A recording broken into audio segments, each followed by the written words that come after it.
Hi friends, வணக்கம். நான் தான் உங்கள் விஜி.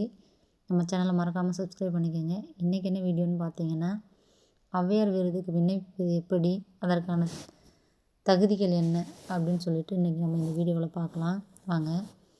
தமிழ்நாடு சமூக நலன் மற்றும் மகளிர் உரிமைத்துறையின் சார்பில் ஔவையார் விருது சமூக சீர்திருத்தம், மகளிர் மேம்பாடு, மத நல்லிணக்கம், மொழித்தொண்டு, கலை அறிவியல், பண்பாடு, கலாச்சாரம், பத்திரிகை, நிர்வாகம் உள்ளிட்ட பல்வேறு துறைகளில் மிக சிறந்து விளங்கும் மகளிருக்கு சர்வதேச மகளிர் தினம் மார்ச் 8ஆம் தேதி ஒவ்வொரு ஆண்டும் மாண்புமிகு முதலமைச்சர் அவர்களால் வழங்கப்பட்டு வருகிறது.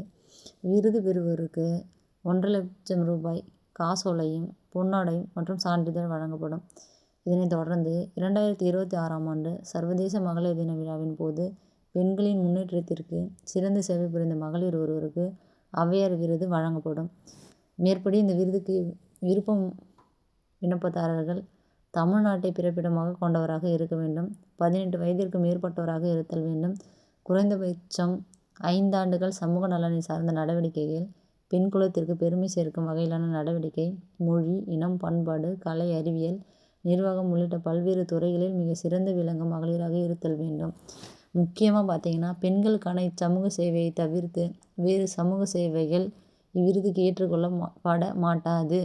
விண்ணப்பதாரர்கள் சேவை பற்றிய செயல்முறை விளக்க புகைப்படம், தேசிய மற்றும் உலகளாவிய விருதுகளின் புகைப்படம், சேவை பாராட்டி பத்திரிகை செய்தி தொகுப்பு, சேவையாற்றியதற்கான விரிவான அறிக்கை மற்றும் சமூக பணியாளர் அவங்க இருக்கிற இருப்பிடத்திலிருந்து அருகில் உள்ள காவல் நிலையத்தில் பெறப்பட்ட குற்றவியல் நடவடிக்கை ஏதும் இல்லை என்பதற்கான சான்று, இதெல்லாம் வாங்கிட்டு 31/12/2025க்குள் HTTPS award.tn government in என்ற இணையதளத்தில் விண்ணப்பிக்கணும்.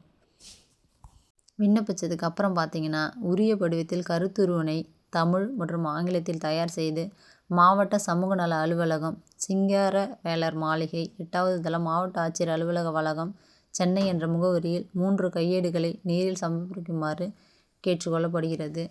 5/1/2026க்கு அப்புறம் பெறப்படும் விண்ணப்பங்கள் ஏற்க இயலாது என்று சொல்லியிருக்காங்க. இந்த விருதுக்கு தகுதி உடையவங்க விண்ணப்பிச்சுக்கோங்க. நம்ம சேனலில் பார்த்தீங்கன்னா, அனைத்து மாவட்டங்களில் இருந்தும் அரசு வேலைவாய்ப்பு அறிவிப்புகள் வெளியிடுவோம். தமிழக அரசு வேலைவாய்ப்பு அறிவிப்புகள் வெளியிடுவோம். இந்த மாதிரி விருது சம்மந்தமான வீடியோக்கள் போடுவோம். Thank you friends. சப்ஸ்கிரைப் பண்ணிக்கோங்க. தேங்க்யூ.